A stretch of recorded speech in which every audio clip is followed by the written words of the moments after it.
Ooh, super in live in Lincoln Park today. What's going on, Internet? It's another BowtieUP Live. Welcome to Thursday. I can never get the hang of Thursdays, but it's all good because we're here and we're here to have fun and edutain your face off. So, you know who I am. I'm Lee Rowley of Lee Rowley Copy Branding and Copy Branding University. So what? More importantly, I guess co-host Alex McDowell of wherever. I don't even know where I am anymore. All right. So, Alex. Yo. Better of A3 Innovation. I'll get it right one of these days. And partner at Real Impact Solutions. And our guest for today. Who's the real highlight? It's all anybody really cares about. Miss Anita Toth. How are you today? I'm doing very well, thank you. Thank you for the Lincoln Park intro. Of course. Thanks for having the intro. Thanks for dancing with us. It's one of the requirements we don't tell you about. Like, you will have to dance to be on the show. Mandatory dancing. That's what the internet's come to, I swear. Well, Anita, would you like to tell us about yourself?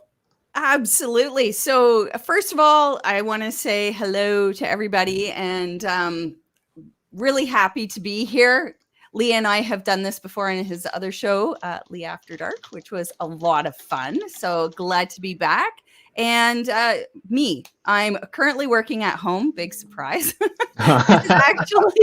This is actually my office. So the only change that I've had are the two kids who are now at home with me and the challenges around that.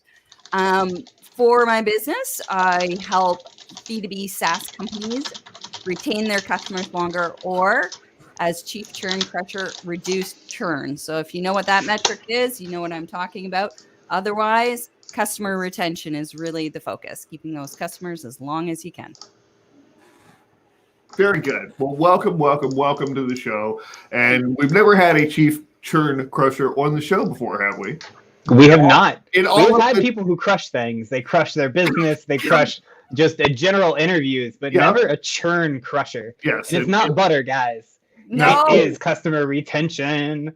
It is. You know what's really funny is when I'm writing articles, I go into BuzzSumo, and always when I put churn in as one of the keywords, churning butter is one of the top things that comes up. So I always have to limit my searches to remove anything that has to do with churning food.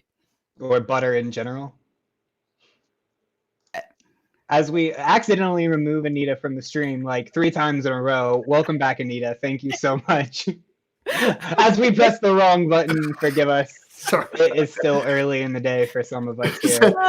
That's what happens when you give a diapered monkey a keyboard. I can actually relate to that. My son, who is 10 months old, does the same thing. He has recently learned how to push in and pull out my drawer with my keyboard. And I don't know if you guys have seen my keyboard, but it's lit. And it has like all these cool lights and stuff, which I love because, my ADD ass appreciates it. But my 10-month-old son, even more importantly, appreciates it. And I had to just make all of the keys light up and be so appealing to their young minds. Does he smash it when he pulls it out? Oh, yeah. He literally, he'll just sit here and he'll pull out the keyboard and then he'll look at it and he'll just press it. Because he's learned that once he presses it, it makes lights that go across it too. And so nice. This smart little noodle, I'm like, bro, you can't be doing this to me. I don't know why I taught you to pull out my keyboard of everything I could have taught you, But yeah, man, kids, 10 months old. I'm a first time dad, so I'm still learning how to do things. Obviously, he sleeps in bed with us and I cuddle with him all night and he's the greatest thing in the world, but comes with the territory, as they say. I love it. I think it's fantastic. Enjoy every bit of it because before you know it, they will be screaming no, and I don't like it, and I won't do that in no time. He just said no for the first time yesterday, and he didn't know what he was getting into, but he literally just loud as day was just no. And Sam was like, what? You can't tell me no already. You're not even a year old, man. He's going to be walking. He's doing crazy stuff. It's insane. I feel like this little ball of mush that I brought home from the hospital that I was like, oh my gosh, it's going to break at any time is now going to break me. Yeah. Like he's out there picking stuff up and feeding himself peas this morning, and I'm like, oh, Wow. where is time gone? It's so fast. And in the next year too, he's going to, well, you'll learn when they really start motoring around and you can't even turn your head for 10 seconds and they're into something that they shouldn't be into, or when they discover something that you thought you had lost a long time ago, and then they'll pull it out. Next thing you know, it's in their mouth and you're like, where did you find that? I've been looking for that for like 6 months. I used to think that silence was golden. Now silence is suspicious. You've got it. It's what I've learned, because they will find things that you didn't even know were there.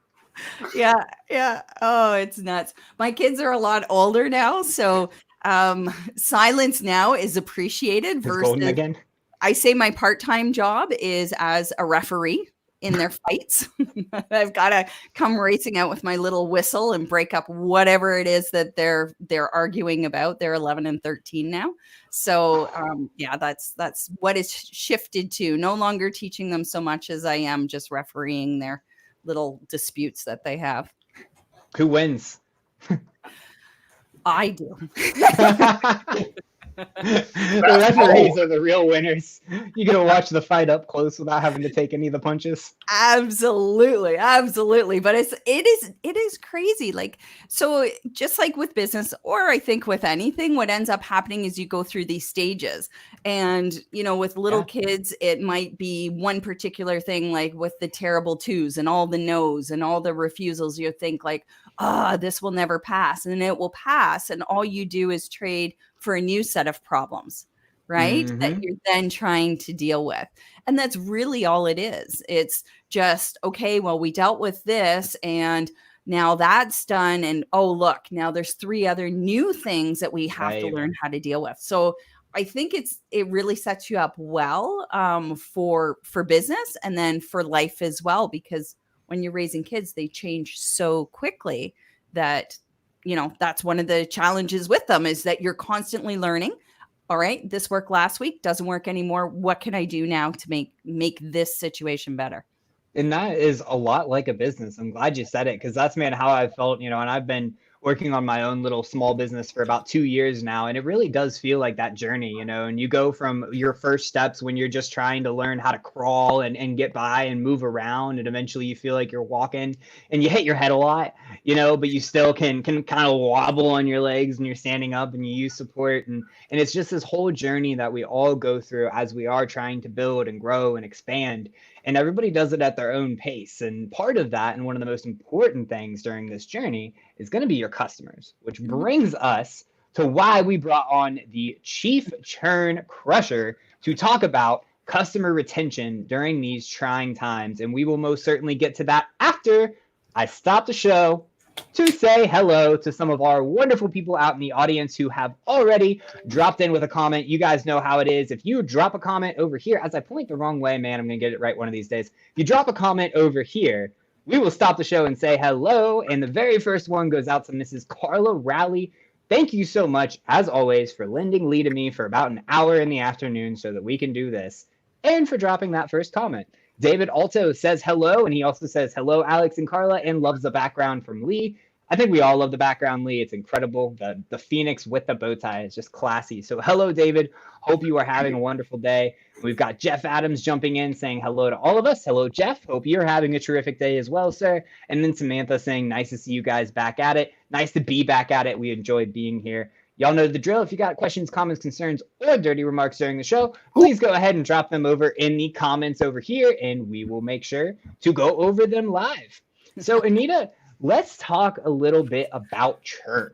Okay. Not the butter churn, but let's talk about customer retention and what you've seen during the recent COVID pandemic and how it's changed, how we've had to evolve. Well, there's 2 big things that happen. First of all, I will define churn. So churn is when a customer leaves your business. They stop doing business with you. They're no longer a customer. And for some business types, like subscription models, so software as a service, think your Netflix is probably one of the best examples where you're paying a monthly fee for a service. When you have businesses like that, churn becomes a very big metric because you are collecting money every single month from these people. So that I just wanted to mention that's what it is and sort of set the stage.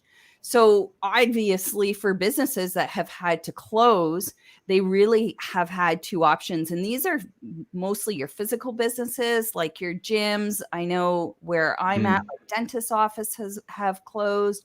They're only taking emergency appointments. Groomers, all of those little smaller businesses have had a challenge because they're used to customers coming to them. Some of them, for what they do, are able to pivot and move online. So I was just talking with this one provider, and he does has a SaaS for CrossFit boxes or CrossFit gyms. So what they've done is they've just now moved their programming online. So they can do that. So can yoga studios. A lot of them have just transitioned. But for companies or businesses that can't do that, I think the biggest challenge is trying to figure out just their revenue over the next little while and how they're going to manage what we don't know. Is it going to be 2 more weeks, 4 more weeks? And that's the hardest thing of all. So switching from losing customers, and what is what are the activities you can do that precede that? And that is around customer retention. So how can you retain your customers in this time if your business has been severely impacted? So that becomes the bigger challenge in figuring out what are the things we can do. So if you can pivot online, that's probably the best way you can do it. So the one yoga studio that my kids go to, what she's done is she has online classes, but she's reduced her prices so that people are more likely to attend her classes for $5 versus whatever it was, $15 or $18 when it was actually in her yoga studio. And I think that's a really great way to retain those customers that she has right now and maintain a relationship with them. So how does that play into the analysis of the cost to you as a business owner? You know, if you've not gone online before, obviously, I mean, you're talking to a tech guy here, so I know the price that goes with the infrastructure of setting everything up and really building out a good SaaS model that's going to work with people. And it's not quick, it's not instantaneously, and it's also not generally cheap. So those of us who have been, you know, we've been hit really hard. And I also, guys, if this interests you, feel free to shout out in the comments saying that you don't know how to get your business online, you don't know how to make money online, and you don't know how to build even a SaaS model, because you're surrounded by 3 people out here who definitely can help you with that. So those of us who are, you know, we're having financial difficulties, we're having these revenue concerns, losing all of those people coming in. How do you take that approach to adopting the SaaS model, or how do you weather the storm? Do you invest into SaaS? Like, what do you typically see? Every business is a little different. And for some, like I was, again, speaking with this other company, and here's a really great example, just to give you an idea of how they created this particular model. So it is a SaaS, and they have customers, and their customers are automotive garages.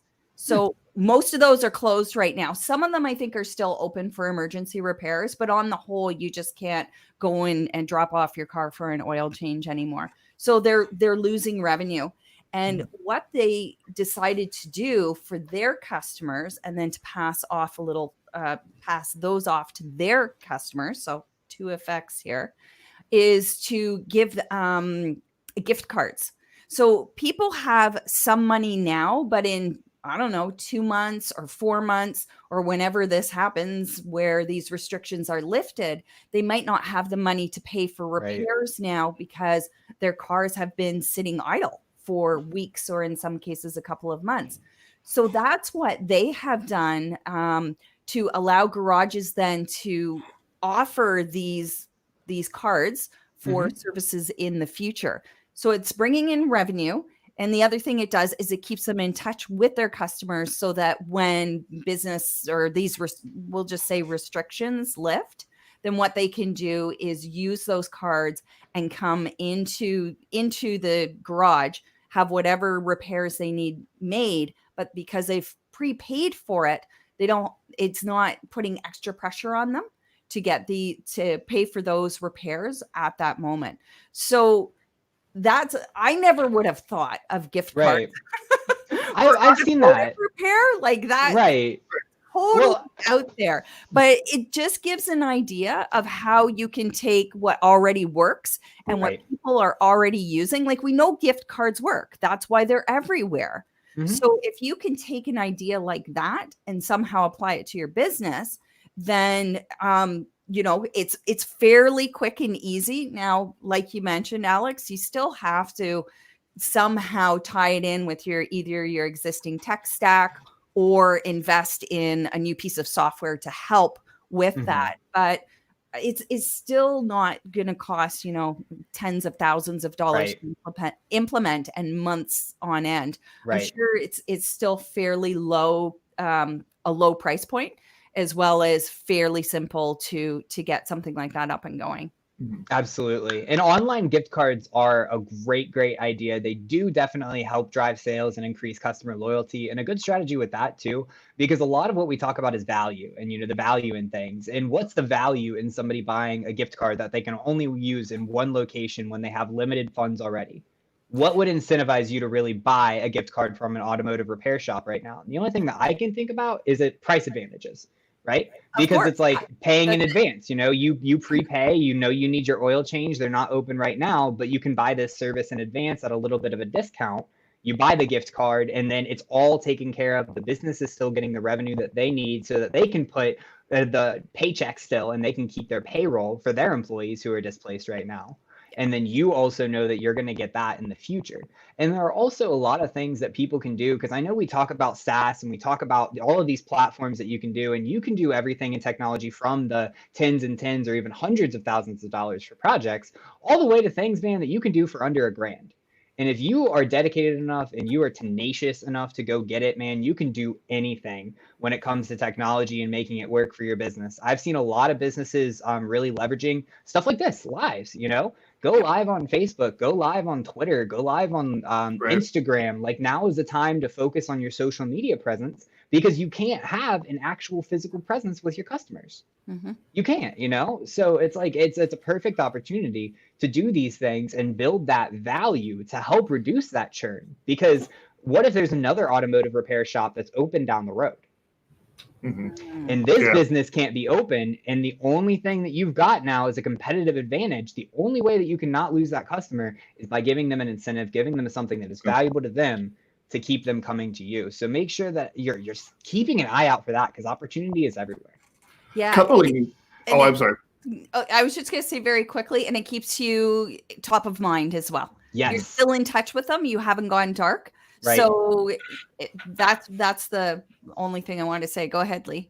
Oh, that's good. All right. So combining the idea of having them prepaying for services, repairs with gift cards could be a sort of contest element too. I mean, you could say, look, if you prepay for so much in repairs, then we'll enter you into a drawing to win a gift card for X amount. And you can also play that into like a charitable cause too.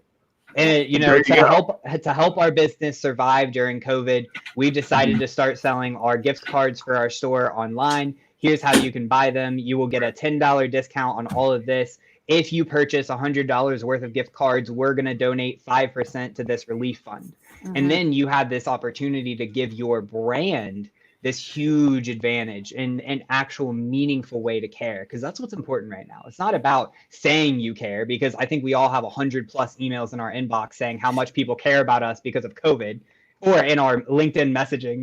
Those are a dream.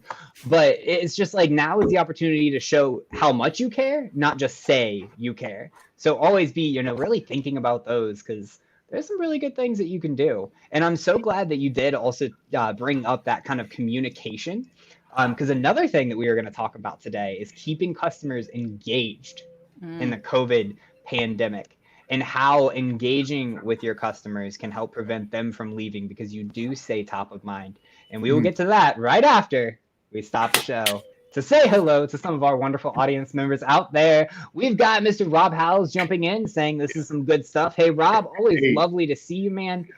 Thanks for jumping in here. And then Roy Kowarski, sorry if I butchered the last name. Y'all know I'm horrible with names. He says hello, and hello, my friend. Hope you're having a tremendous day today.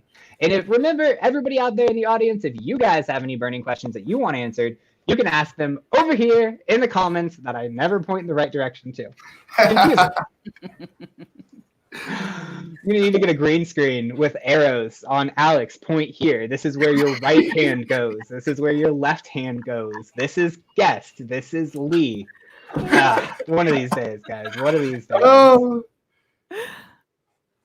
Hey, but we're out here. We're making it happen. It's not always perfect, and we give some stuff up, like my little fat finger in the things earlier, and just completely took Anita out of the picture. Just be gone with you, twice. Twice, because I just couldn't quite get to the mute button for my own window. But it doesn't matter. We're here. We're bringing just the real deal thing, and if they can't forgive a little hiccup here and there, then they can just get out. So I know we said we were going to go on to communication, but I had a better idea. Okay. So what if we talk about, Anita, because I would love to hear some of your knowledge and insights that you've gathered over the years that's made you into this chief churn crusher. So tell us, why it's important to look at your churn, how you can even measure it, how you can analyze it. Do I have a problem? How do I know? And then what are some things that we can even do to improve? Things like that. So again, it works much better for subscription businesses as a key metric, but every business, whether they, work with clients. So if you're working with clients or in high touch environments, so one-on-one, face-to-face, really there's a lot of communication going on, your churn rate's going to be a lot lower. But as your business goes from being, or as businesses go from being high touch to low touch, at the lower end of the spectrum, so lower touch meaning maybe they're self-serve, they sign on. You have a portal. Yeah, think of a lot of your e-com stores or on Amazon. Yes. Like you actually don't speak with anybody. You just, have the transaction and go on. So those low touch environments are where churn matters more and needs to be focused on more because people just leave. You have no idea why often unless you start focusing on finding out that intel. So why are people leaving? Was it the product? Was it they weren't finding value? It's usually not price, surprisingly. Most people think, oh, it was just too expensive, but it's not. It's usually around they had a bad customer experience, or what they had was they just didn't find the value in the product that they were hoping to get. So to help them accomplish some sort of goal. And that's why they leave. So you bring up every business from sort of high touch to low touch needs to find out why customers are leaving. And those are great points. And I just kind of wanted to retouch on a couple of them to expand on them. So you had said that, the difference between high touch and low touch, and notice that a lot of low touch businesses have a higher churn rate. Mm-hmm. And that goes directly back to where you were talking about value, because value is all in perception. Perception comes out in communication. When we're communicating, you're going to have a lot higher value as opposed to going and buying something from Amazon. You never interact with the seller. Oftentimes you don't interact with Amazon customer service. So how do you get to the bottom of the churn? How do you find out why these customers are leaving? So it's good old, you have to ask them. Full stop. This is how you discover why people are leaving. And you want to sort of segment, and that's the easiest way to go about it. Like you can't possibly ask everyone face to face, especially. So there are different levels of getting feedback. Like the top would be a face to face interview, something like this, where you can say, "Oh, can you tell me what you meant by that, or what goal were you trying to accomplish, or what struggles did you have?" When you're having a they call it either an exit interview, you can ask those questions and then ask secondary questions to really find out what's going on. But, taking 15 minutes of your time, you can't ask if, your churn rate's fairly high and you have, tens or hundreds of people leaving every month. You can't be reaching out to all of them to ask. So then what you can do is send a survey right after they've left and ask them, can you give us some information or what was it? And you then can also, for on that note, as a platform, because we are talking a lot of SaaS models, you can always make that part of the cancellation process, right? If you want to cancel the service, you want to stop the service, sure, we've all seen the little boxes. Could you give us just a brief description why you're leaving? Hate to see you go. We would love to know why. And things like that, so that you can really try, at least as best you can, to touch on everybody and to make sure that they are getting some sort of outlet. Because when somebody's leaving, you said it best, Anita, it's because they didn't see the value. It's not because of price. Yeah. That's a hard thing to learn for all of us as entrepreneurs, because we're so concerned with price. Because I don't know about you guys, but my least favorite part of my job is sending invoices. I hate it. I hate it. It's not about the money. I don't want to do it for the money. I don't even like dealing with the money.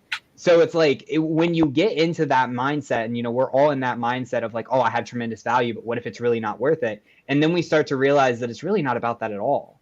Nope. The price is secondary. The price is just what you need to eat, what you need for your business to operate. People don't care what the price is. People care what you can do for them.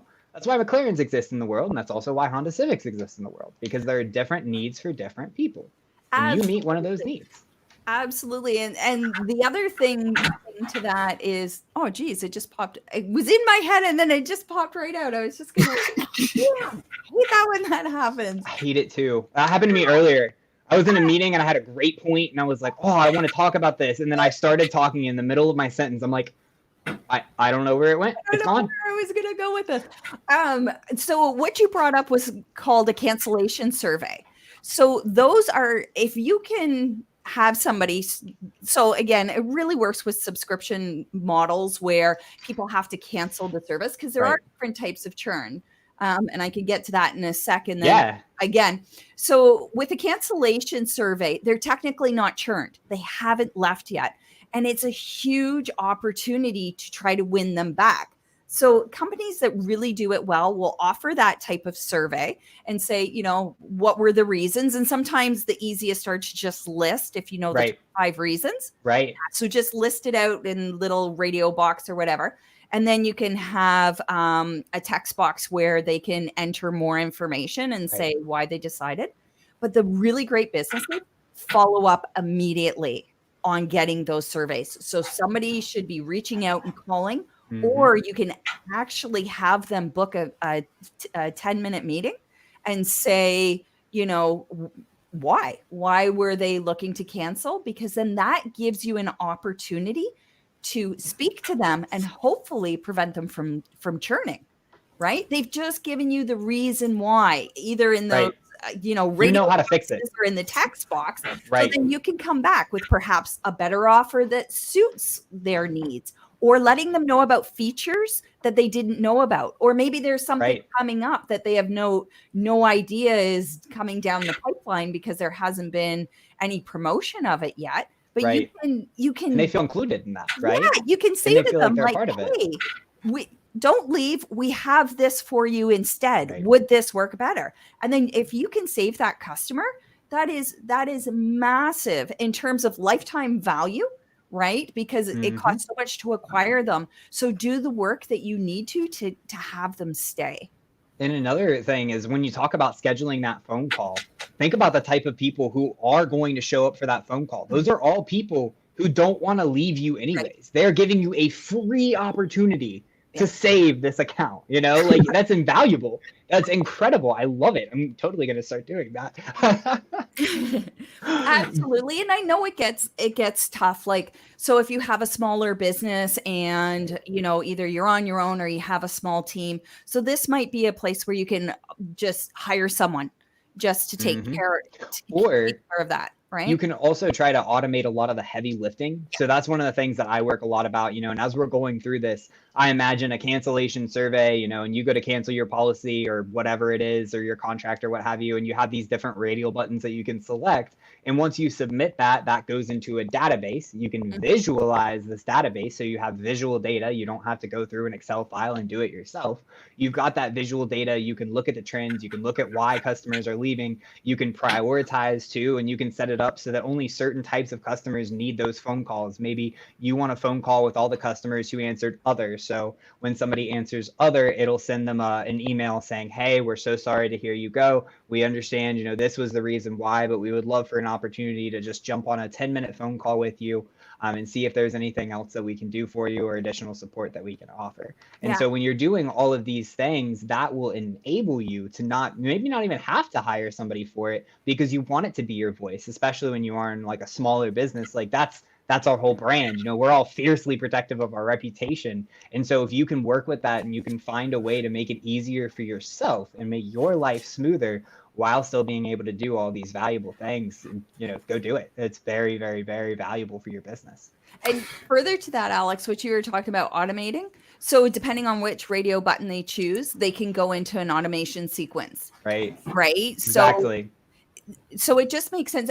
The last thing is, if you can't save the account for some reason, or the customer has to leave, there have been times where I've not wanted to leave a business, but my business model changed or something else happened and I just couldn't use them anymore.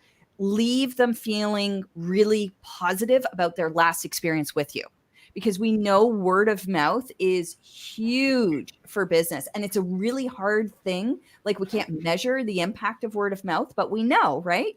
If I need a new piece of software, I'm going to ask those people that I trust. And if they say, well, I use this and I really like it, or I recommend this, then I'm more likely to check those businesses out. So their last interaction, just don't have them cancel and then that's it. Send them some sort of email, if it's automated, and say, you know, sorry, we weren't able to help you or didn't live up to your expectations. We'd really like to try. And if anything changes, essentially, we're here for you. So feel free to come back. We'd love to have you back. Absolutely. And then you leave that open door too. So you're like, hey, we would love to have you back if anything ever changes, so that you are top of mind. Yep. So what other strategies have you found to be really effective in reducing churn? Is there anything up front that we can do that you've realized? Is there any maybe mistakes that we're making every day that are costing us? Yeah. So it's with onboarding. Whenever you get that new customer, one of the biggest places where they will churn. So churn usually happens. So there's different ways to measure churn. Okay. So they call it it's segmented, but one of the segments you want to look at is sort of your first 30 days and how many people are churning there versus long term past that 30-day mark, to be able to see what sort of those challenges are around onboarding. Again, at some point, you're going to have to ask people. So whether it's through a survey, which is okay, just make your survey short. You don't want them super long. But if you're really noticing that a lot of people are leaving in a particular part of the onboarding stage, you want to do the same thing. You want to reach out to a few of them and ask them questions so that you can understand, is there something that's confusing that seems very obvious to you because it's your business and you know what's supposed to happen, but they've never experienced this before. So you want to find that information out. So onboarding is critical. And just think like how many times, you know, we've all done this. We've been excited. We've gotten a piece of software. We get into it. And then you're like, oh, what the hell? Oh, this sucks. Yeah. Now? What's this? And it, you know, so you go from like up here really excited to down here really quickly. And the faster that happens, the less likely you are to continue to use the product. And you talked literally about onboarding and how seamless it can be and how that really can have positive impact on the amount of churn you're seeing. What are some steps in the onboarding process that you think are critical? Is there any sort of like flow of onboarding that you've seen to be more effective? Is it a shorter onboarding process, a longer, less involved, more involved? Well, and it all depends on the product, right? So if you're buying something really complicated, like a brand new CRM, that's going to be very different than if it's just email automation tool. Right.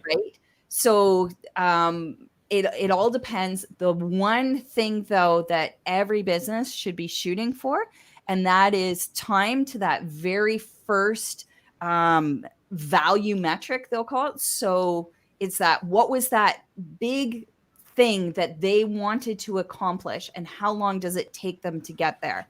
So one of the more famous ones is around Facebook. And if they can get you to add 7 of your friends within, I always get the time period wrong. It's very quick, like 24 hours or 48 hours, something like that. Then you are X% much more likely to stay using Facebook. So you need to determine what is that thing that they are wanting to accomplish, and you get them to accomplish it faster. And you guide them through too. Expectations high, and you're talking several days, right? And they're still not able to accomplish even that one thing, then they're more likely to leave. And I think that you also brought up a great example in there in Facebook and how streamlined their experience is. Customer onboarding is imperative, especially when it comes to SaaS, because technology is created by developers, and developers all do different things because we all have our own way of solving problems. So making sure that this onboarding experience is as streamlined as possible and as integrated with the customer as possible too. Like those things that step you through, here's how to do it. I don't know if when you open Google Drive for the first time, for example, because A3 Innovation, we're a Google Cloud partner, so shout out to Google, they're awesome. But Google Drive, when you open it for the first time, they have a 4-step process. They walk you through, here's how to use Drive. You open Google Drive and you got a PDF, here's how to use Drive. And those little things, those little additions to the customer's experience that makes them feel involved, that makes them feel included, that makes them feel like they actually have something of benefit, of value within your platform, that's going to greatly, greatly increase the amount of engagement that they're going to have in the use that they're going to have for it, which are imperative, especially for a SaaS model. I mean, any sort of SaaS model is all about having your customer engaged with the platform. If you don't have customers who are actually using your software, they are not going to be keeping it, because every month when they pay that subscription, they're going to be thinking, that just came out from these guys again. Like, why am I still paying for this? I don't use it. I'm not using my LinkedIn Sales Navigator, so why would I be paying for it? And so if you're making it easy for people to use it, and even sending them reminders, and encouraging customers interaction, hey, we missed you, haven't seen you in the last, 3 weeks. It would be lovely to send them an email and just say, hey, we would love to catch up with you, schedule a support call, do all these things, make those resources available to you, because then that customer is a lot more likely to interact and a lot less likely to leave. Yeah. And some businesses have had success with putting metrics in. And again, it depends on your business, but putting metrics in to say, well, in the last 3 weeks, you could have saved X number of dollars, or you could have sent X number of proposals, whatever it is. Again, for you to, or your customers to start seeing the value that they are missing by not engaging with your platform. Absolutely. Because there's a reason they came to you to begin with. We're all trying to solve our own problem. And if you've got a software that solves their problem, they should be using it to solve their problem. Right. You've got it. So I think that that's one of the things that it is so hard, right? With businesses, you're looking at there's so many parts that are operating, but without a customer, you don't have a business. So the focus on making it as easy as possible for them to get onboarded, to get that very first value metric, that whatever it is, get that goal accomplished quickly, find out what it is for your business, and then start working on the other things, like, how much they know about the platform and understand what the features are, how those can help them. So certainly reach out. It never hurts to have that phone call with them. Just make sure when you do it that you're using a set of questions that you're asking of everyone, rather than just sort of off the top of your head, and record it. So then, like you said, you can go back and you can look and see, all right, what are the patterns that we're starting to see, and why people don't, maybe there's a feature that's just not being used and you don't understand why. Talk to people and find out why. Surveys are great, but the challenge with surveys is, if you really want to know what people are thinking and what they're feeling, you're not, people, unless they're really pissed off, do not often take the time to give you really in-depth answers. Right. Yes. That's a great point. The angry people, oh man, they'll rip into you. No regrets. But you know what's great about that is you learn a whole bunch about You do. what you're doing wrong and what you do. can fix. Mm-hmm. And then you go, you fix it, and it won't happen again. You'll just get some other chucklehead who wants to yell at you because they're having a bad day. Yeah. Chucklehead. Chucklehead. It's one of That's my the first time favorite we've heard this episode. That's awesome.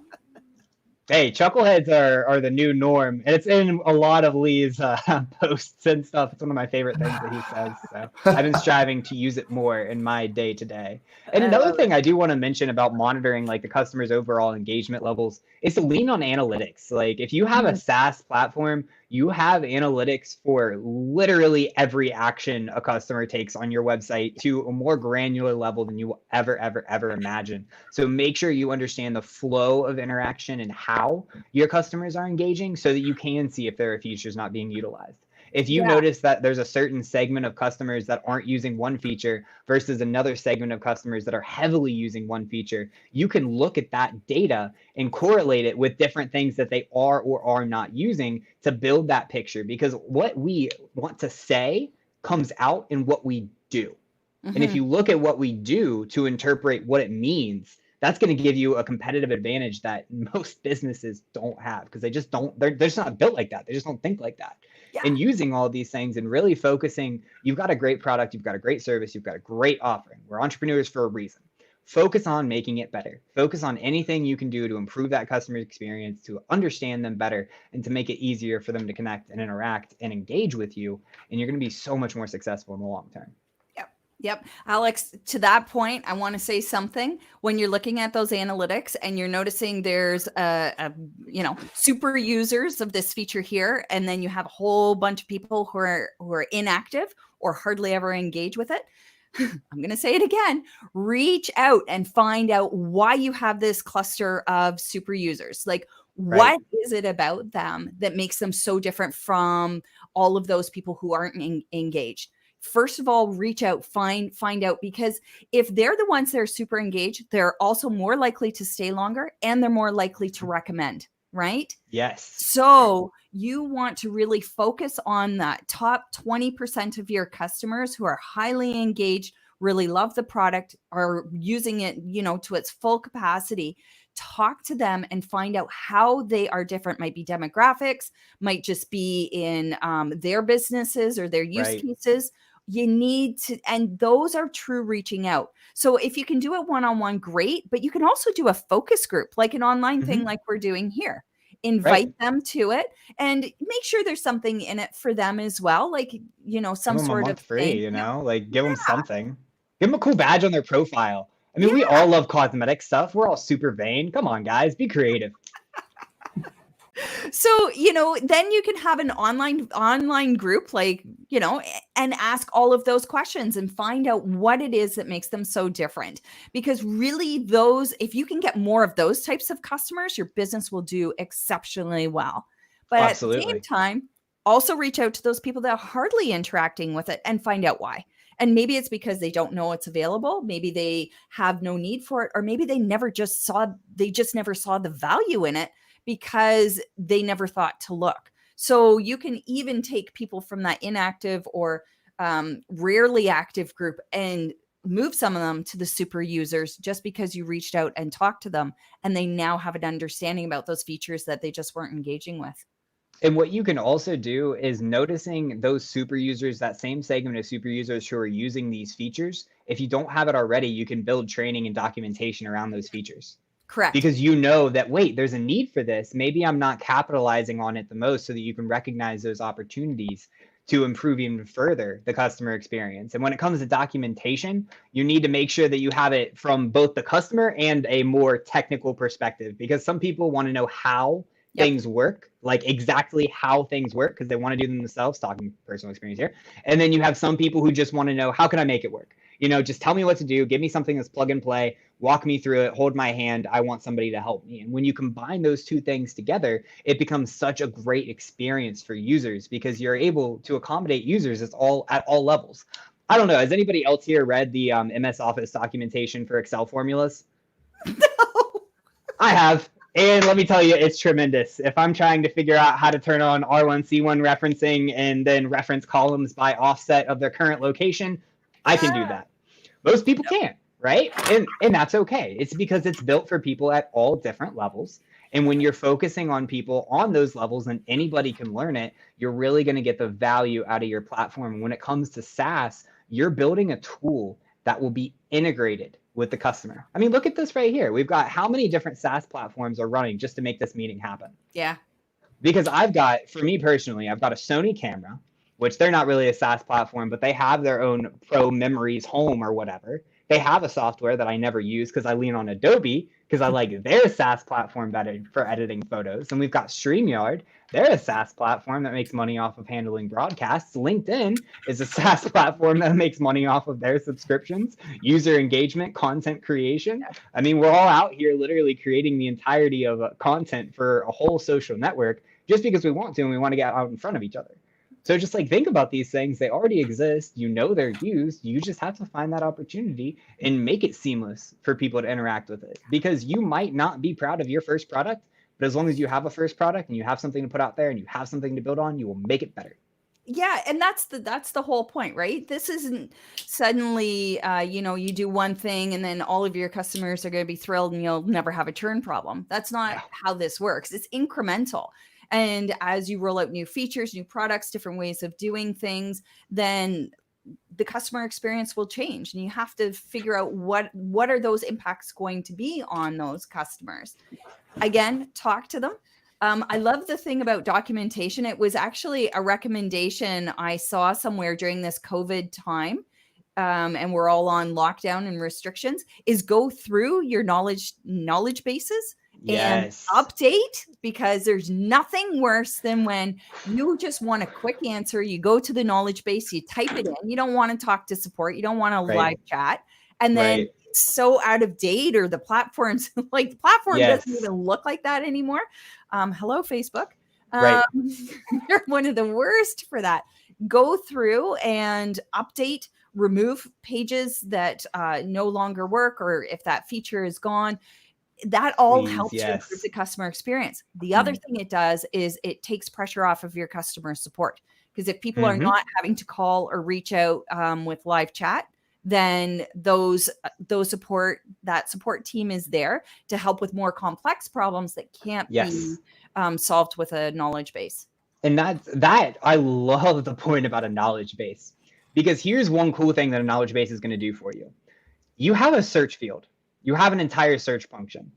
All of the information that people enter in that search is going to be passed through your analytics. So you can examine what people are searching for on your website to find help with and identify the holes in your processes or the out-of-date documentation. That data is literally there, and you can use this opportunity to go through and structure so you know you have these documents that they're viewed a lot, they get a lot of questions on them, and then you can also start to optimize those so that they're responded. I mean, I read a lot of technical documentation, and one thing they're horrible about is actually being optimized for search. Because if you think about how you're searching for things, I'm asking a question. How can I use literally R1C1 reference in a index form, or not an index, it was a count formula in Excel. And it's like, you can't search for that because you just get the R1C1 reference notation, which is typically used for VBA, where it's a setting within Excel. It's really related to the absolute cell references and how Excel is interpreting it, but it's not correlated. The intent of the search isn't correlated. Yeah. So you have to think about the way that people are searching for your documentation because of how they want to use it versus the way that it's written, because that's going to allow you to improve that user experience. Right. And I'm just nodding my head so much because all of us have been frustrated by that. And it's little tiny things sometimes that add up to why customers leave. Right. So it's that I can't find my answer in the knowledge base. Now I have to reach out to support. Well, support is taking way too long. They'll get back to me in 24 hours. Well, I need this answered now. And, maybe the first time or the second time you don't mind. But if you're already sort of on the product, then you start getting those things. They start adding up. And that's enough to go, you know what, I'm just going to find something else, because the cost to switch over to that other platform is low enough. So maybe it's just 20 minutes of your time or an hour of your time to either migrate things over or learn the new platform. Okay, that's worth it for me because I'm tired of dealing with these little inconveniences, which, and that's what, see, no mention of price. Even if that other platform is, let's say, 50% more per month. Well, I'm willing to pay that extra 50% more if I know my questions are going to be answered in a timely manner. And when I go look in the knowledge base, I can actually find what I need and it's useful. Yes. And when you have something that's that valuable and you're going to be attracting those customers, you're positioning your business, in essence, to be the one that takes away from the crappy platforms and puts them on yours. And the things that you're doing right now are going to get you to that point so that you can be like, hey, we're the one that you go to when you want something done. And you can be like the Adobes of the world who can basically charge whatever the heck they want because we all are so used to their products and we like using their products so much that it just becomes seamless. And when you get that kind of experience and you've built your brand in that way, it's just pretty unstoppable, honestly. You put all of these things together, and if you can prevent your customers from leaving, in essence, it's only a matter of time. Sky's the limit. You know, right? You've got something there. That's your number one focus. There's not much more to it than that. And it's just crazy how oftentimes these thoughts don't go through our heads because we're so focused on the what, right? We're so focused on the what we're doing every day.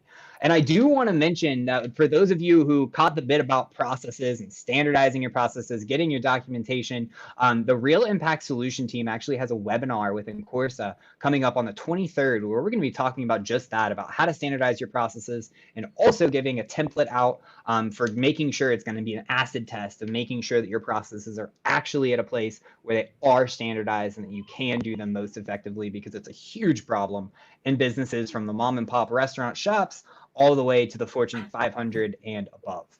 So very, very exciting stuff. And we've been thrilled to have you on, Anita. It's been a tremendous discussion. We are nearing the hour. We have about 7 minutes left, which means we will get to final thoughts. Now, Lee, I don't remember, did you have anything that you asked the audience this morning in your post or anything we need to cover? Sometimes Lee just throws in stuff, and I don't even know about it. So well, you know, it's the wild card factor. So what? No, nobody wanted to play along. So we did the little dance thing today in the post, and I challenged everybody else to put their little dances in the thing, and nobody would do it. So y'all suck today. Man, y'all need to learn how to dance more. It's a tough crowd. I tried to get a GIF up there from the office of them dancing, and LinkedIn is the only platform where you can't put the link in and then the GIF comes up. It just stayed as a link. So I tried. Oh, okay, well. I'm embarrassed to say it, but I still haven't figured out how to put emojis on my stuff on my PC for LinkedIn. I see people with emojis in their profile, and I'm like, holy crap, you're a pro. Do you know how to do it? No, I really don't. It's actually it's the only tab I have open, and it's called getomoji.com. And all you do is highlight it, copy it, and put it in. Okay. That's it. I'll do that. That's actually really simple. Well, there you go. Getomoji.com. Y'all are going to see with some fire emojis here soon. Get little robot emojis going on. Yeah. He's disappointed in me. It's okay. I'm disappointed in myself. Don't worry, guys. Good old Google. See, that's what I wanted. I wanted to solve that exact same problem, because on the desktop version of LinkedIn, I don't know why it's like this, you can't just add emojis. The only place you can is in the messages. So this is how I solved it, and it works. Hey, if it works, that's all that matters. Yep. Take a listen. Tell me, do you like what you hear? I love what I hear. That was the one and only, well, actually, I guess the two and onlys, Lee and Carla Rowley, doing some dancing for us, getting us all inspired to dance ourselves. And just want to say, Carla, if you're listening, congratulations for starting to break out of your shell on that stuff and getting in front of a camera. You're doing great. We're all super, super proud of you. One of these days, we'll get you on BowtieUP Live. But I hope all of you guys enjoyed the dancing. You know what time it is? It's time for final thoughts. You guys know the deal. We get 45 seconds, a minute and a half, for however long we want to talk about whatever's on our mind for the day and what we want to leave you, the audience, with for a lasting impression to carry forward until tomorrow when we'll see you back here at 4:19 and 59 seconds Eastern Standard Time for Bow Tie Up Live. Now, Anita, as our honored guest, we will start with you. You know the deal now, so what are your final thoughts? My final thoughts are, holy crap, I can't believe that it's already an hour has gone by. So that's kind of my final thought.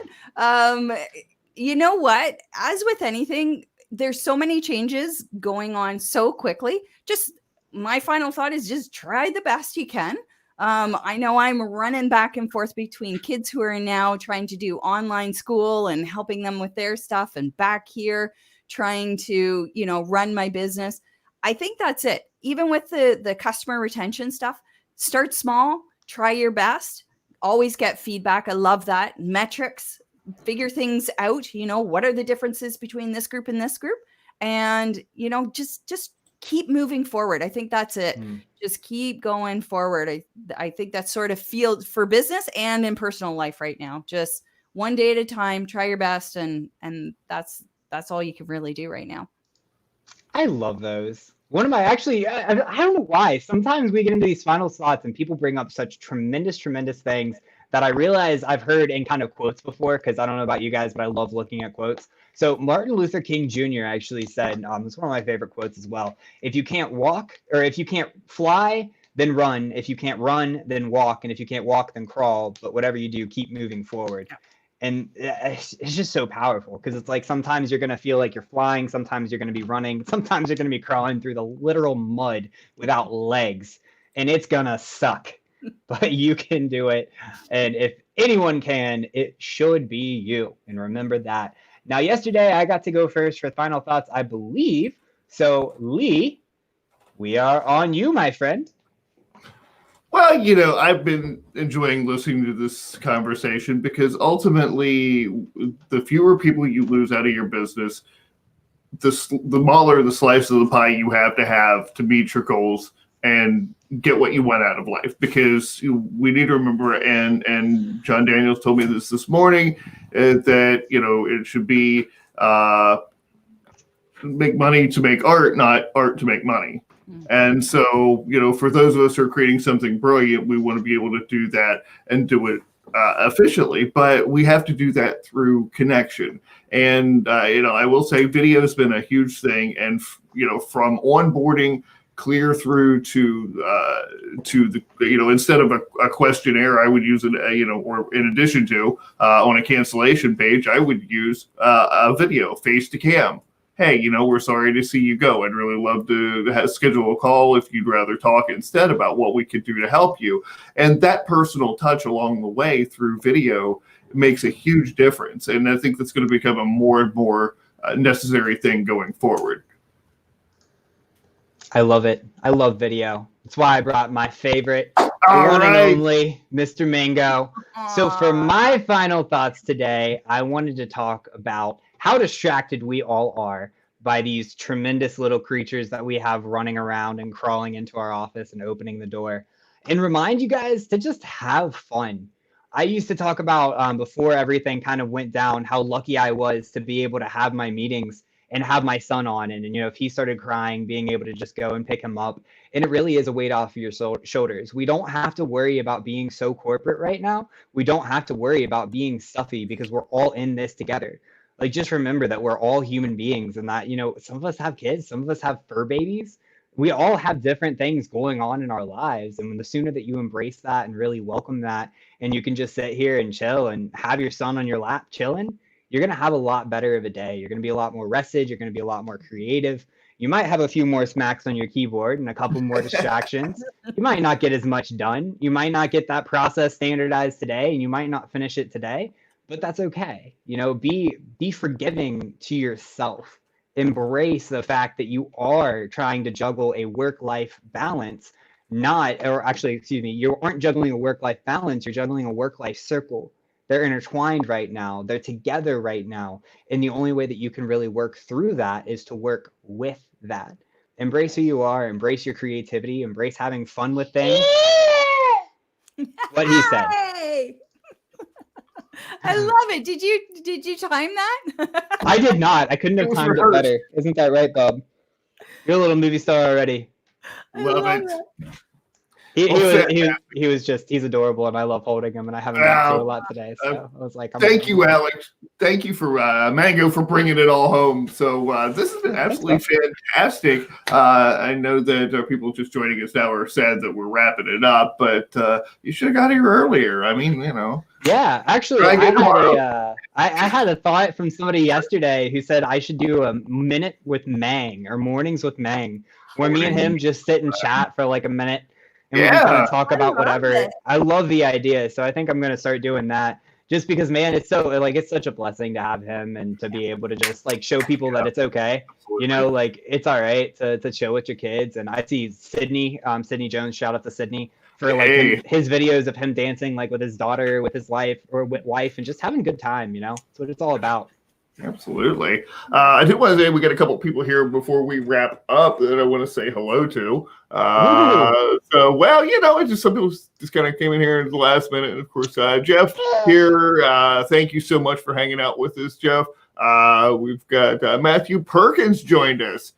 So thank you so much. And he says, I'm glad I made it for final thoughts. They always bring the fire. So thank you. And that's I know your favorite part, Alex, as it is mine. But well, my favorite part is stopping the show to say hello. But my second favorite is final thoughts. Oh, my bad. It's okay. It's okay. Okay. They're both really my favorite, honestly. It's all my favorite. Whatever. All right. Well, we are out of time. Thank you, Anita, for joining us today. It was fun. Oh, goodness. Well, and you're welcome back anytime. As or anybody else who wants to be on the show and can form a coherent sentence and whatnot.